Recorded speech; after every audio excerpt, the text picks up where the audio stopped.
नमस्कार दोस्तों, चैनल को सब्सक्राइब करना नहीं भूलें। हम लोग बात कर रहे हैं पश्चिम बंगाल की। पश्चिम बंगाल में शावनी घोष को मारने के लिए, शावनी घोष का सर काटने के लिए भाजपा नेता ने 1 करोड़ की सुपारी का ऐलान किया था। उसके बाद शुभेंदु अधिकारी ने कहा कि 27 ठिकाने, 27 फ्लैट्स, 27 संपत्तियों की जानकारी मैं दूंगा जो अभिषेक बनर्जी ने खरीदे हैं।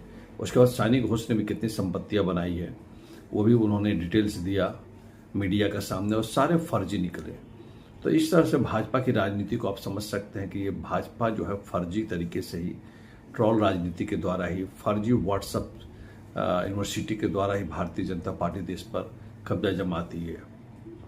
यह साधु संतों के साथ इसलिए रहती है क्योंकि साधु संत सिर्फ झूठ बोलते हैं, और इस देश की जो सबसे कमजोर नब्ज है वह देवी देवताओं की है।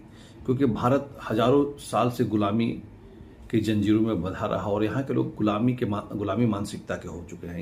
ये आज़ाद नहीं रह सकते। ये कोई न अगर इन्हें गुलाम बनाता है तो ये बहुत अच्छा महसूस करते हैं। इसलिए ये भगवान के गुलाम बने रहते हैं।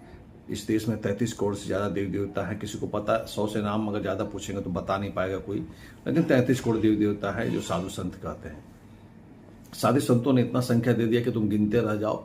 कोई न कोई एक देवता की गलती तुम करोगे ही, क्योंकि तुम तो उससे जानते ही नहीं हो, पूजा नहीं करोगे, और तुम हमारे चंगुल में हमेशा फंसे रहोगे और हमें दान दक्षिणा देते रहोगे। इस कारण उन्होंने 33 कोटि देवी देवताओं का आविष्कार कर दिया, नाम दे दिया।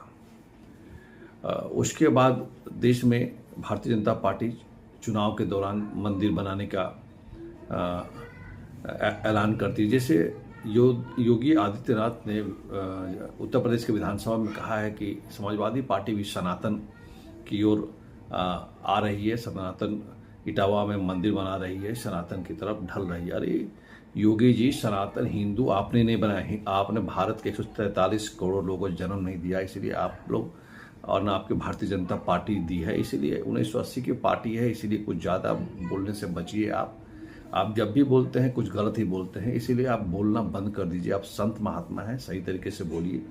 उत्तर प्रदेश की विपक्षी पार्टी अखिलेश यादव को चाहिए कि योगी के जितने भी काले कारनामे हैं उनको उजागर कीजिए। जो भी कि उसको उन्होंने बंद करवाया अपने मुख्यमंत्रित्व काल में, उसको उजागर कीजिए। भले बंद हो गया होगा, लेकिन उनके अपराध जो उसमें लिखा होगा, जो रजिस्टर्ड होगी फाइलों में, केस में, उसको तो उजागर करने का प्रयास कीजिए, ताकि राज्य की जनता और देश की जनता जान सके कि ये किस गुंडा प्रवृत्ति के लोग हैं। क्योंकि इन पर भी दर्जनों केस हैं। उसके बाद ये मुख्यमंत्री बने हुए हैं। उसके बाद हेमंत बिस्वा शर्मा पर दर्जनों केस है, मुख्यमंत्री बने हुए हैं। उसके बाद शुभेंदु अधिकारी पर दर्जनों से ज़्यादा केस है, वो बंगाल के मुख्यमंत्री बने हुए हैं। तो इनके पास जितने भी मुख्यमंत्री हैं वो दागी चेहरे हैं, अच्छे चेहरे